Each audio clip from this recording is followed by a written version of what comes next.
How one came, as was foretold, to the city of Never. The child that played about the terraces and gardens in sight of the Surrey hills never knew that it was he that should come to the ultimate city, never knew that he should see the underpits, the barbicans, and the holy minarets of the mightiest city known. I think of him now as a child with a little red watering can, going about the gardens on a summer's day that lit the warm south country, his imagination delighted with all tales of quite little adventures, and all the while there was reserved for him that feat at which men wonder. Looking in other directions, away from the Surrey hills, through all his infancy he saw that precipice, that wall above wall and mountain above mountain, stands at the edge of the world, and in perpetual twilight alone with the moon and the sun holds up the inconceivable city of Never. To tread its streets he was destined. Prophecy knew it. He had the magic halter, and a worn old rope it was. An old wayfaring woman had given it to him. It had the power to hold any animal whose race had never known captivity, such as the unicorn, the hippogriff, Pegasus, dragons, and wyverns. But with a lion, giraffe, camel, or horse it was useless. How often we have seen that city of Never, that marvel of the nations, not when it is night in the world and we can see no further than the stars, not when the sun is shining where we dwell, dazzling our eyes, but when the sun has set on some stormy days, all at once repentant at evening, and those glittering cliffs reveal themselves which we almost take to be clouds, and it is twilight with us as it is forever with them. Then on their gleaming summits we see those golden domes that overpeer the edges of the world, and seem to dance with dignity and calm in that gentle light of evening that is wonder's native haunt. Then does the city of Never, unvisited and afar, look long at her sister the world. It had been prophesied that he should come there. They knew it when the pebbles were being made and before the isles of coral were given unto the sea. And thus the prophecy came unto fulfillment and passed into history, and so at length to oblivion, out of which I drag it as it goes floating by, into which I shall one day tumble. The hippogriffs dance before dawn in the upper air. Long before sunrise flashes upon our lawns, they go to glitter in light that has not yet come to the world. And as the dawn works up from the ragged hills and the stars feel it, they go slanting earthwards, till sunlight touches the tops of the tallest trees, and the hippogriffs alight with a rattle of quills, and fold their wings and gallop and gambol away till they come to some prosperous, wealthy, detestable town.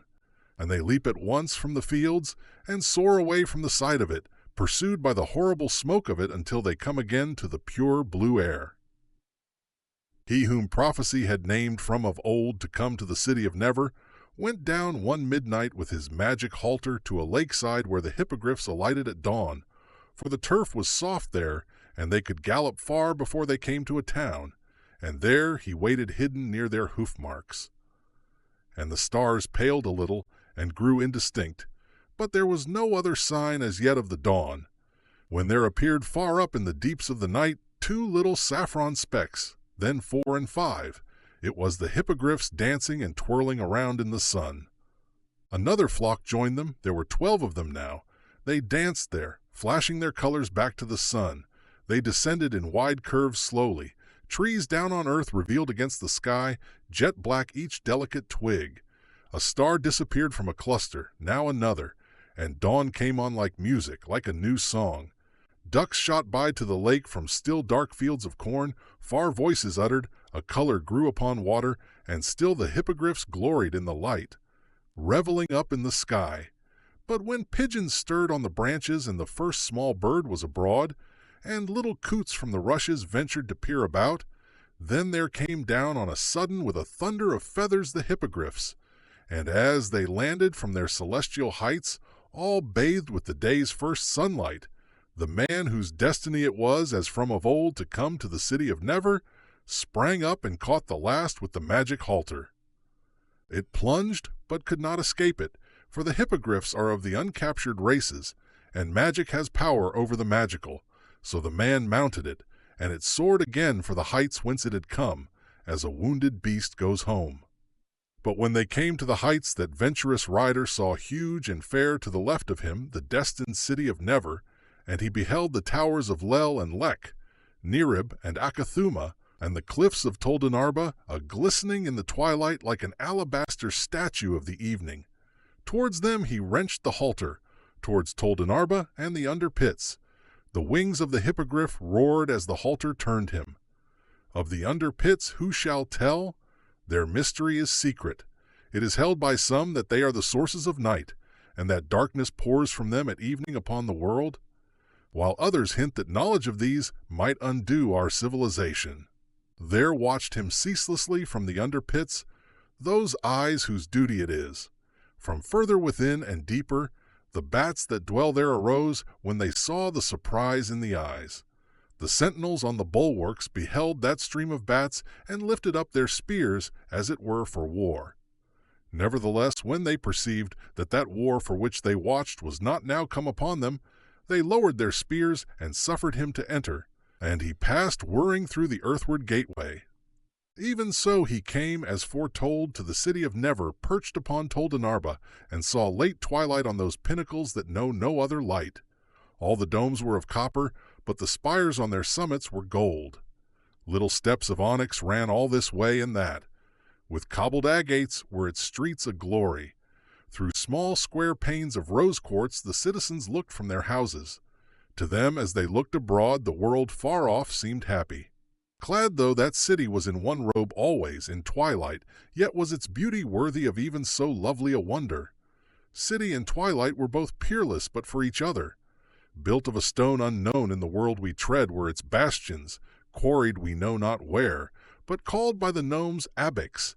It so flashed back to the twilight its glories, color for color, that none can say of them where their boundary is, and which the eternal twilight, and which the city of Never. They are the twin-born children, the fairest daughters of wonder. Time had been there, but not to work destruction. He had turned to a fair, pale green the domes that were made of copper. The rest he had left untouched. Even he, the destroyer of cities, by what bribe I know not averted. Nevertheless, they often wept in, never for change in passing away, mourning catastrophes in other worlds. And they built temples sometimes to ruined stars that had fallen flaming down from the Milky Way, giving them worship still, when by us long since forgotten.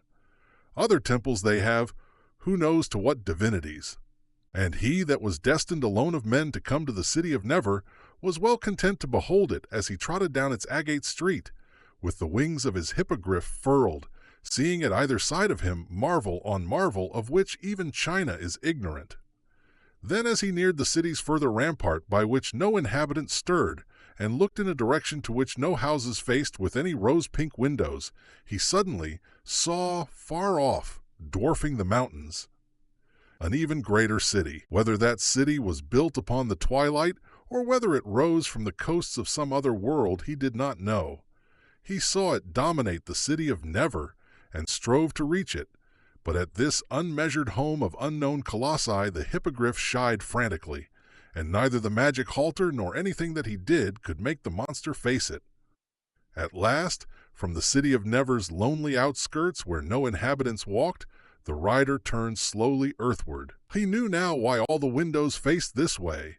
The denizens of the twilight gazed at the world, and not at a greater than them. Then from the last step of the earthward stairway, like lead past the underpits, and down the glittering face of Toldenarba, down from the overshadowed glories of the gold-tipped city of Never, and out of perpetual twilight, swooped the man on his winged monster. The wind that slept at the time leaped up like a dog at their onrush. It uttered a cry and ran past them. Down on the world it was morning. Night was roaming away with his cloak trailed behind him. White mists turned over and over as he went. The orb was gray, but it glittered. Lights blinked surprisingly in early windows. Forth over wet, dim fields went cows from their houses.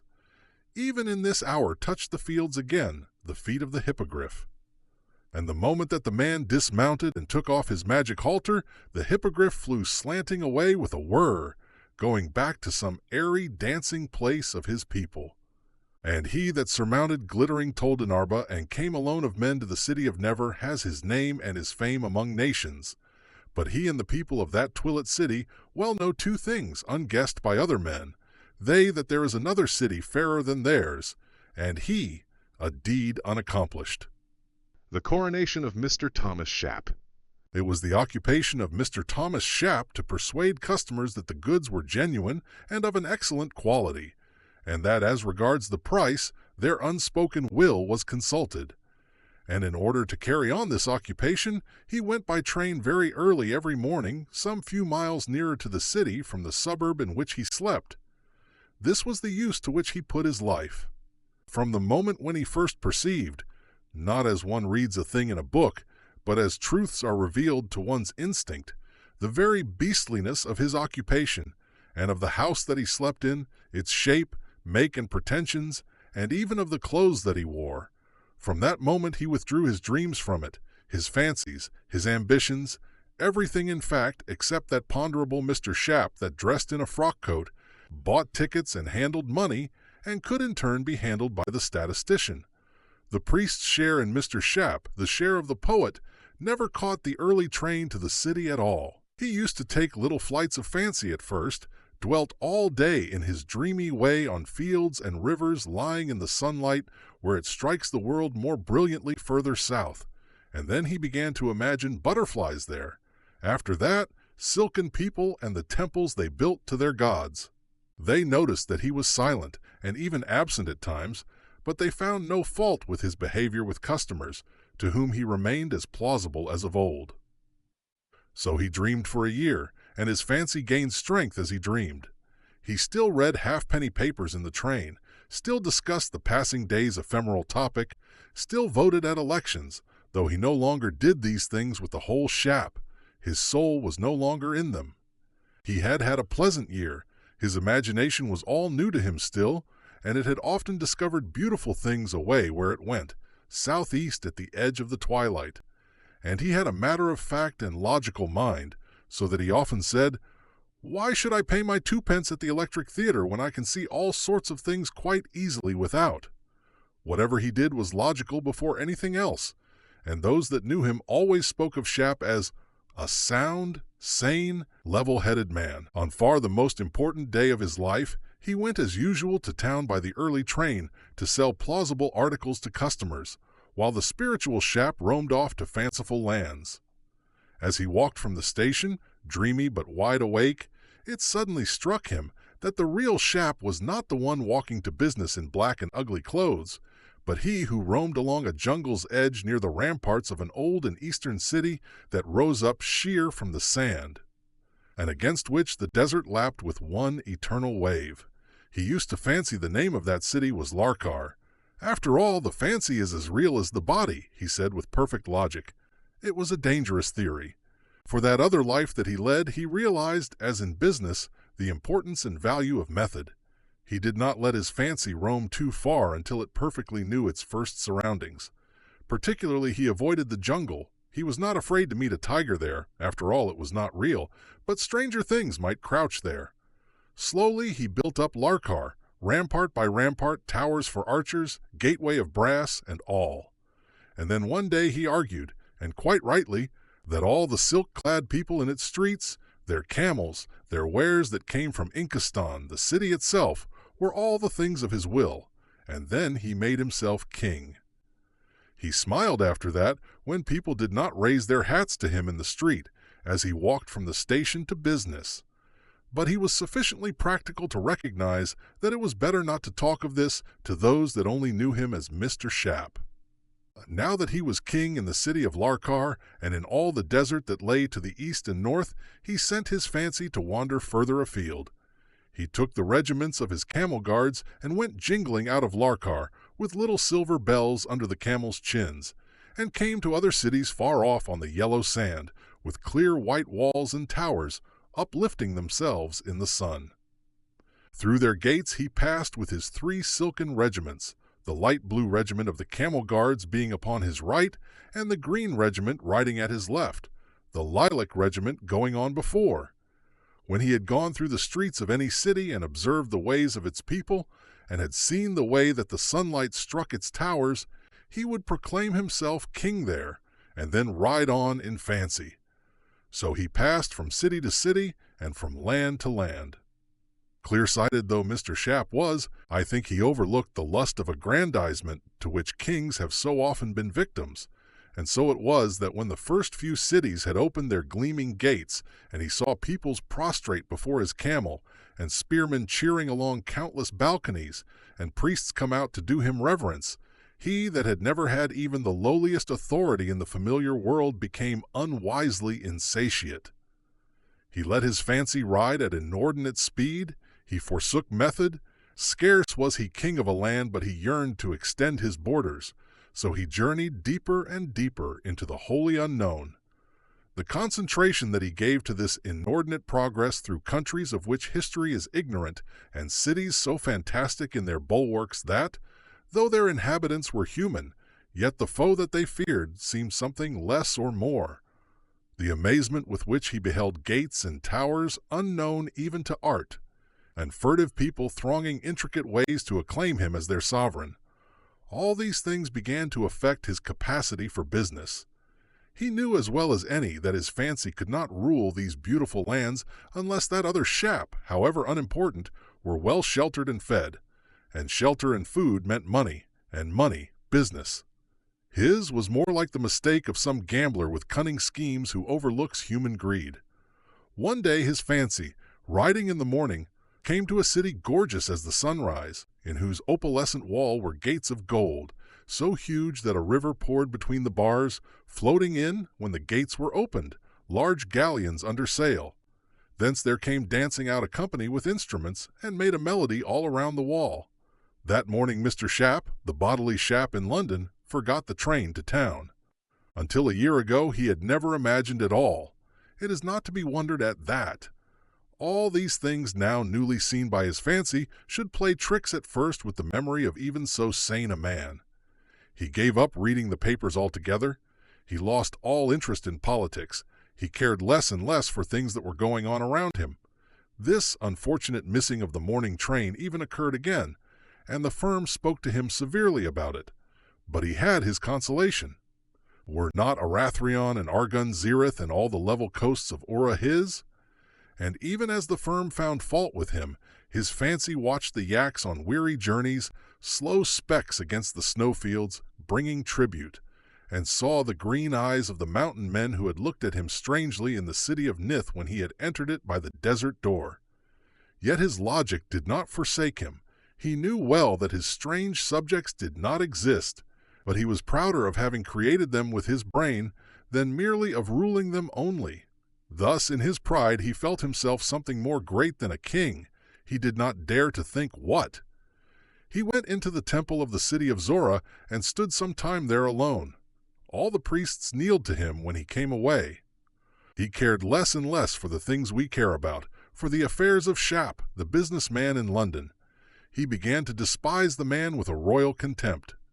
One day when he sat in Saula, the city of the Thuls, throned on one amethyst, he decided, and it was proclaimed on the moment by silver trumpets all along the land, that he would be crowned as king over all the lands of wonder. By that old temple where the Thuls were worshipped, year in, year out, for over 1,000 years, they pitched pavilions in the open air. The trees that blew there threw out radiant scents unknown in any countries that know the map. The stars blazed fiercely for that famous occasion. A fountain hurled up clattering ceaselessly into the air, armfuls on armfuls of diamonds.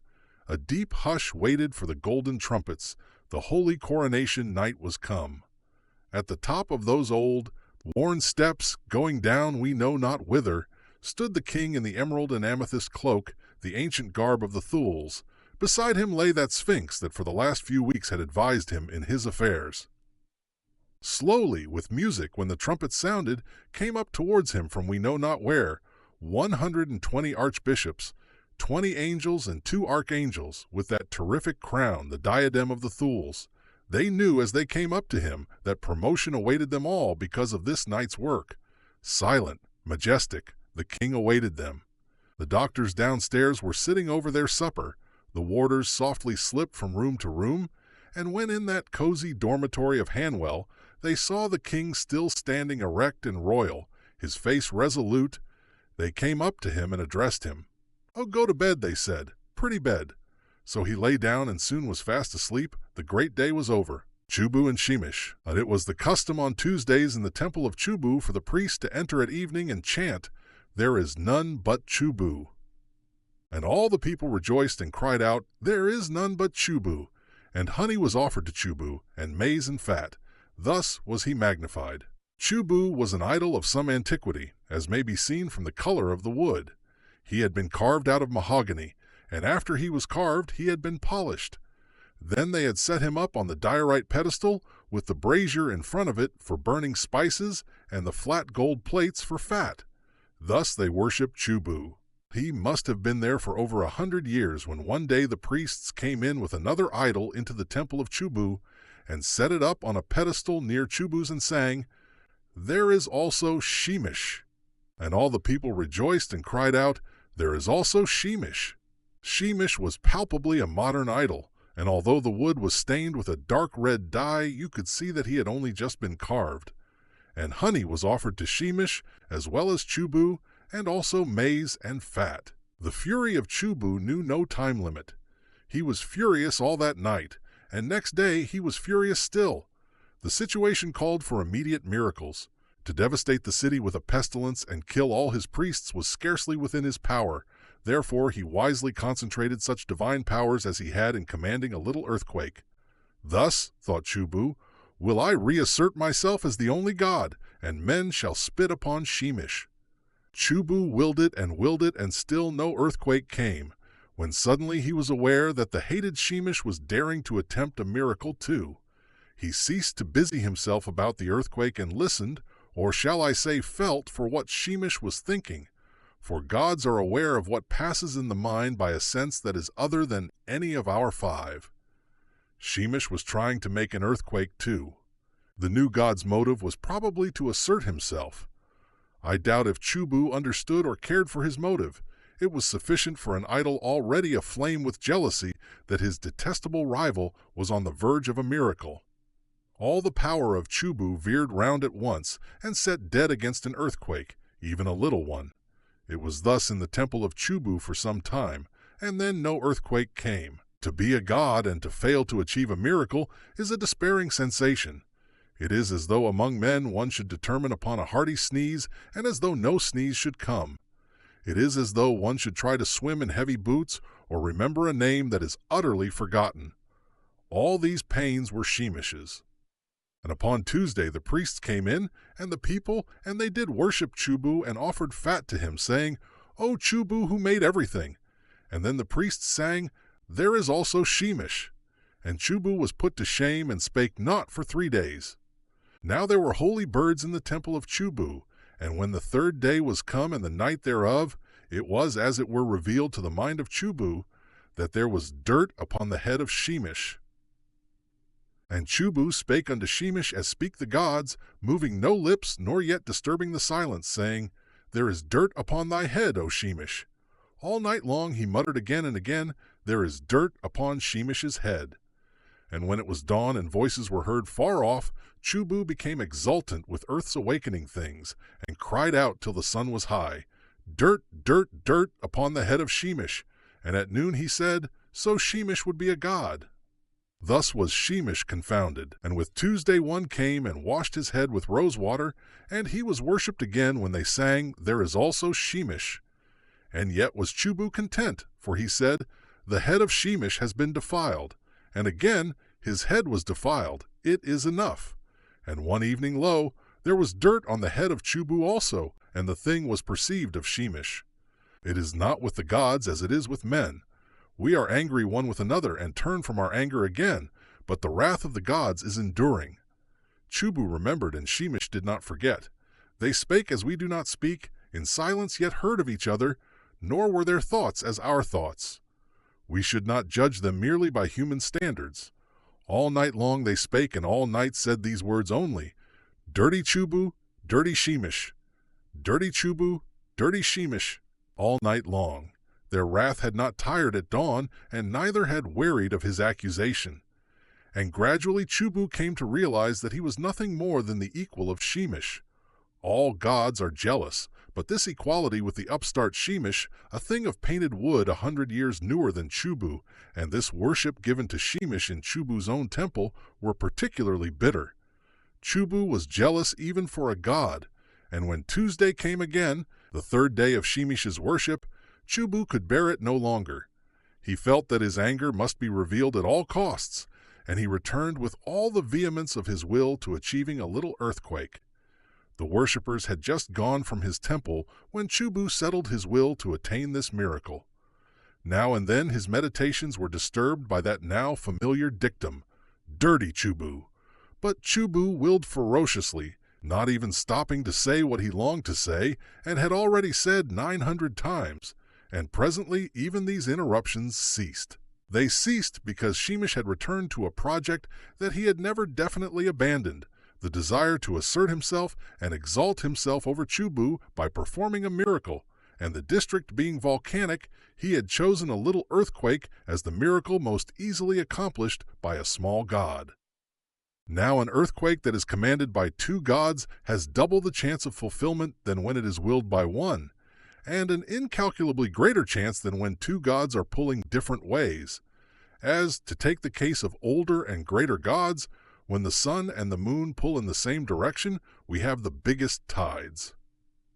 Chubu knew nothing of the theory of tides, and was too much occupied with his miracle to notice what Shemish was doing. And suddenly the miracle was an accomplished thing. It was a very local earthquake, for there are other gods than Chubu or even Shemish, and it was only a little one as the gods had willed, but it loosened some monoliths in a colonnade that supported one side of the temple, and the whole of one wall fell in, and the low huts of the people of that city were shaken a little, and some of their doors were jammed so that they would not open. It was enough, and for a moment it seemed that it was all. Neither Chubu nor Shemish commanded there should be more. But they had set in motion an old law older than Chubu, the law of gravity that colonnade had held back for 100 years, and the temple of Chubu quivered and then stood still, swayed once and was overthrown, on the heads of Chubu and Shemish. No one rebuilt it, for nobody dared to near such terrible gods. Some said that Chubu wrought the miracle, but some said Shemish, and thereof schism was born. The weakly amiable, alarmed by the bitterness of rival sects, sought compromise and said that both had wrought it, but no one guessed the truth that the thing was done in rivalry. And a saying arose, and both sects held this belief in common, that whoso toucheth Chubu shall die, or whoso looketh upon Shemish. That is how Chubu came into my possession when I traveled once beyond the hills of Ting. I found him in the fallen temple of Chubu, with his hands and toes sticking up out of the rubbish, lying upon his back, and in that attitude, just as I found him, I keep him to this day on my mantelpiece, as he is less liable to be upset that way.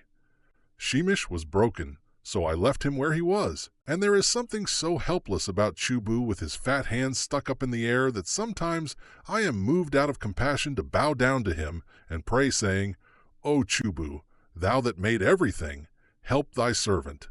Chubu cannot do much, though once I am sure that at a game of bridge he sent me the ace of trumps after I had not held a card worth having for the whole of the evening, and chance alone could have done as much as that for me. But I do not tell this to Chubu. The wonderful window, the old man in the oriental-looking robe, was being moved on by the police, and it was this that attracted to him and the parcel under his arm the attention of Mr. Sladden, whose livelihood was earned in the emporium of Messrs. Mergen and Shader, that is to say, in their establishment.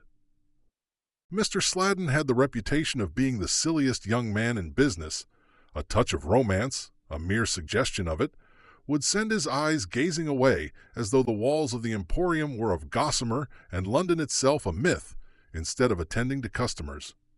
Merely the fact that the dirty piece of paper that wrapped the old man's parcel was covered with Arabic writing was enough to give Mr. Sladden the idea of romance, and he followed until the little crowd fell off and the stranger stopped by the curb and unwrapped his parcel and prepared to sell the thing that was inside it.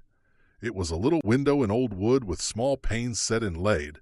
It was not much more than a foot in breadth and was under 2 feet long. Mr.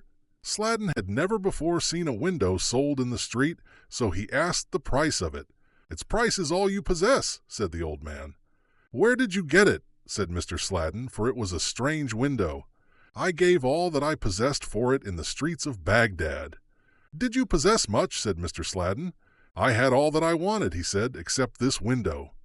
"It must be a good window," said the young man. "It is a magical window," said the old one.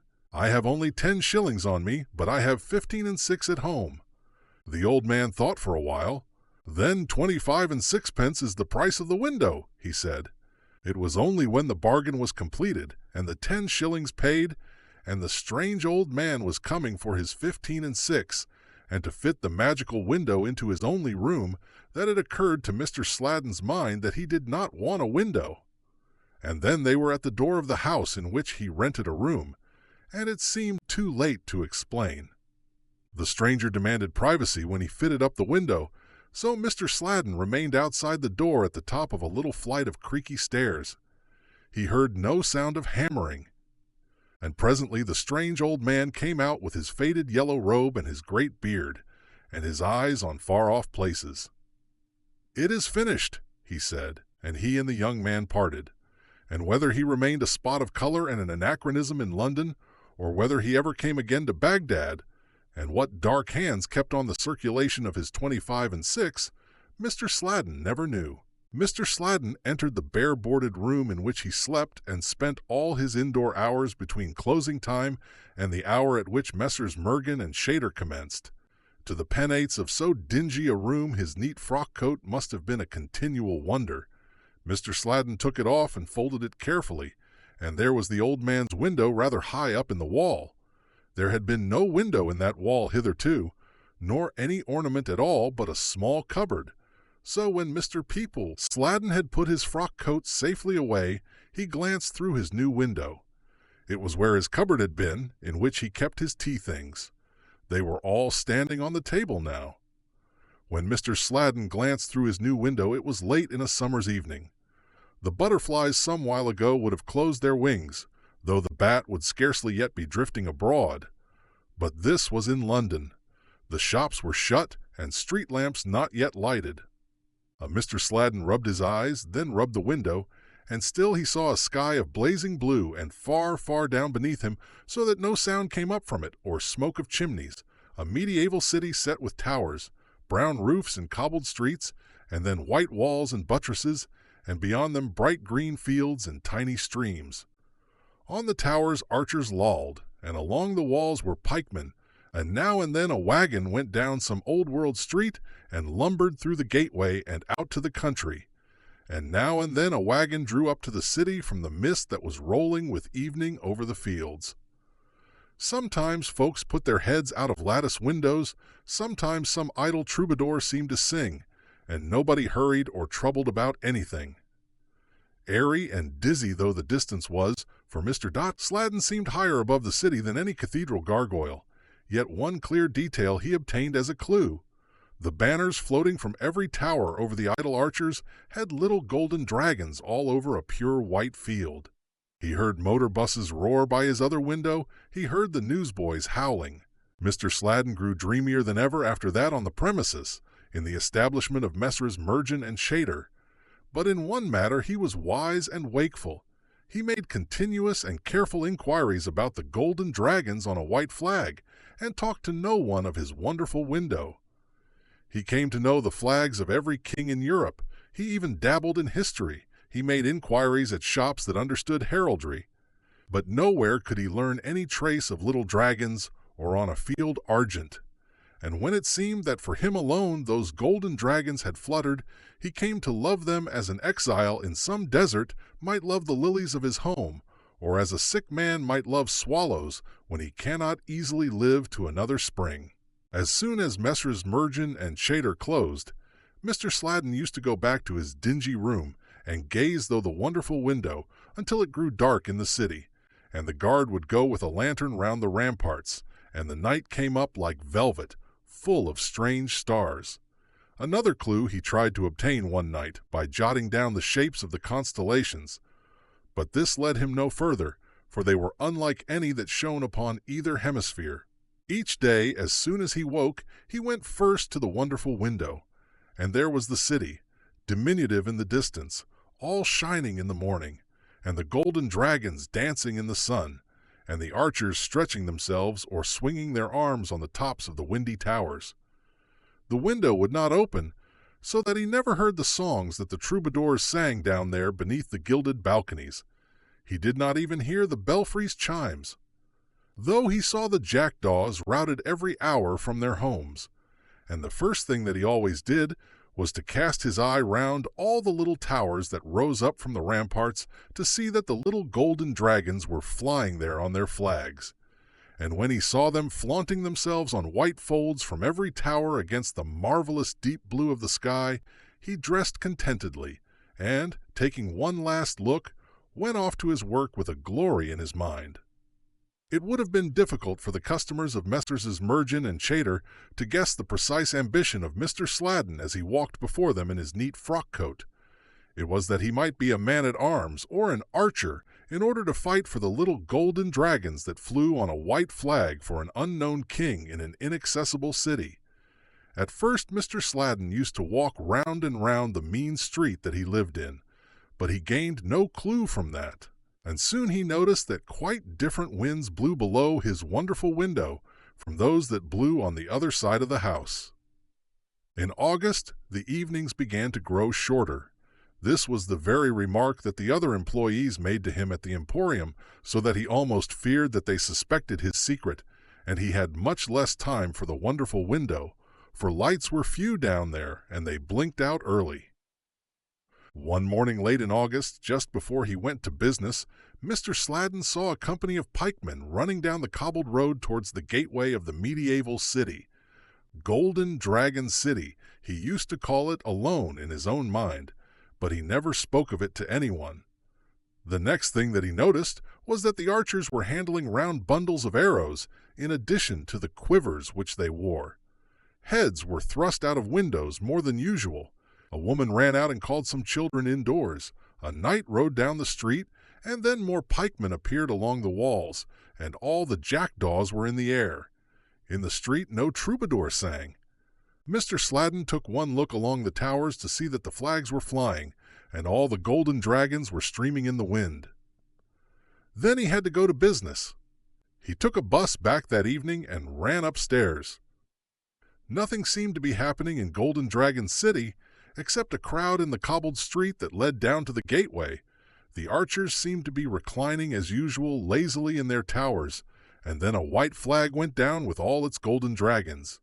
He did not see at first that all the archers were dead. The crowd was pouring towards him, towards the precipitous wall from which he looked. Men with a white flag covered with golden dragons were moving backwards slowly. Men with another flag were pressing them, a flag on which there was one huge red bear. Another banner went down upon a tower. Then he saw it all. The golden dragons were being beaten, his little golden dragons. The men of the bear were coming under the window. Whatever he threw from that height would fall with terrific force. Fire irons, coal, his clock, whatever he had. He would fight for his little golden dragons yet. A flame broke out from one of the towers and licked the feet of a reclining archer. He did not stir. And now the alien standard was out of sight directly underneath. Mr. Sladden broke the panes of the wonderful window and wrenched away with a poker the lead that held them. Just as the glass broke, he saw a banner covered with golden dragons fluttering still. And then as he drew back to hurl the poker, there came to him the scent of mysterious spices. And there was nothing there, not even the daylight, for behind the fragments of the wonderful window was nothing but that small cupboard in which he kept his tea-things. And though Mr. Sladden is older now and knows more of the world, and even has a business of his own, he has never been able to buy such another window, and has not ever since, either from books or men, heard any rumor at all of Golden Dragon City. Epilogue. Here the 14th episode of the Book of Wonder endeth, and here the relating of the chronicles of little adventures at the edge of the world. I take farewell of my readers, but it may be we shall even meet again, for it is still to be told how the gnomes robbed the fairies, and of the vengeance that the fairies took, and how even the gods themselves were troubled thereby in their sleep, and how the king of Ool insulted the troubadours, thinking himself safe among his scores of archers and hundreds of halberdiers, and how the troubadours stole to his towers by night, and under his battlements by the light of the moon, made that king ridiculous forever in song. But for this I must first return to the edge of the world. Behold, the caravans start.